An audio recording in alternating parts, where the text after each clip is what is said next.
Generally in the gun control debate, but occasionally elsewhere as well, we hear it claimed that America has far more mass shootings than any other country. And of course, this is attributed to the fact that America has far more guns than any other country. Well, guess what? Neither claim holds water.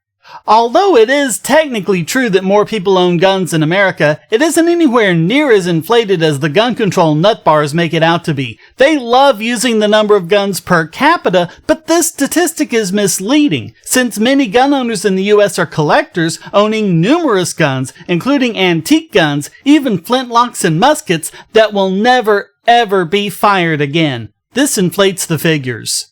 What should be examined is the number of households with guns. Unfortunately, no one seems to have any good statistics here in one place.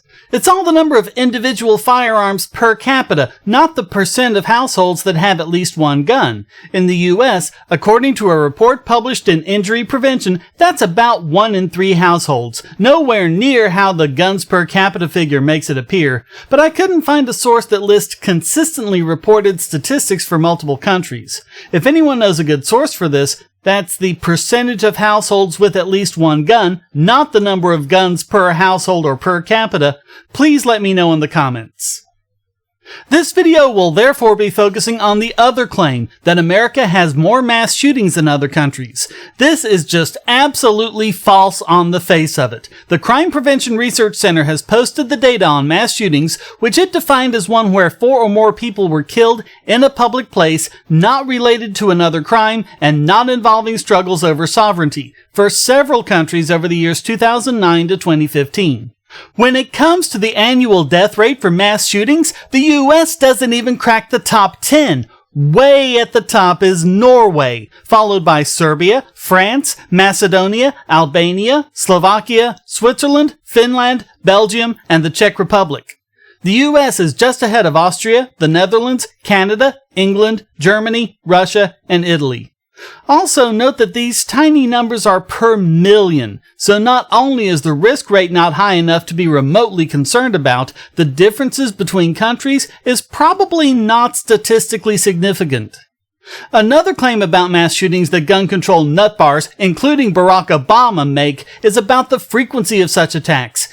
In no country are there mass shootings with the frequency we experience them in the US. Again, this claim just does not hold water. Once again, the US doesn't even make the top 10. Above the US are Macedonia, Albania, Serbia, Switzerland, Norway, Slovakia, Finland, Belgium, Austria, the Czech Republic, and France. Just below the US are Canada, the Netherlands, Italy, England, Russia, and Germany. Putting the two together, we see that the countries that have both a higher frequency and more deaths per capita from mass shootings than the US are Norway, Serbia, France, Macedonia, Albania, Slovakia, Switzerland, Finland, Belgium, and the Czech Republic, making the US 11th overall. When we compare the US to the entire European Union, we see that the EU as a whole had more fatalities and far more injuries due to mass shootings than the US, with a greater rate of per capita casualties and injuries. The US only edges out the EU in fatalities per million, but not enough to be statistically significant.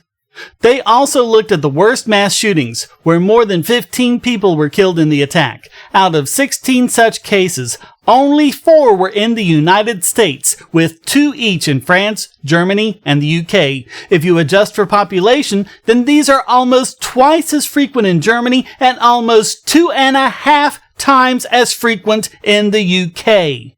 The rest were smaller countries, but if you adjust for population, that means that your risk is 3 times greater in Australia and 16 times greater in Norway.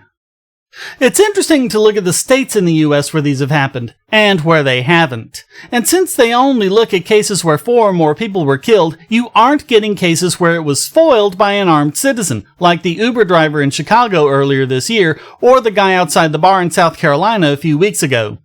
The states that had more than one mass shooting during this period were California with 4, Washington with 3, New York with 2, and Connecticut with 2.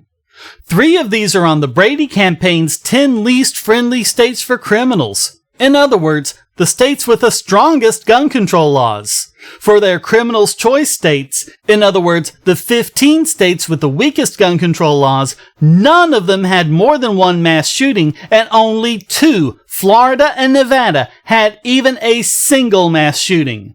So the so-called least friendly states for criminals had a 90% mass shooting rate per state, while the so-called criminals' choice states only had a rate of 13%.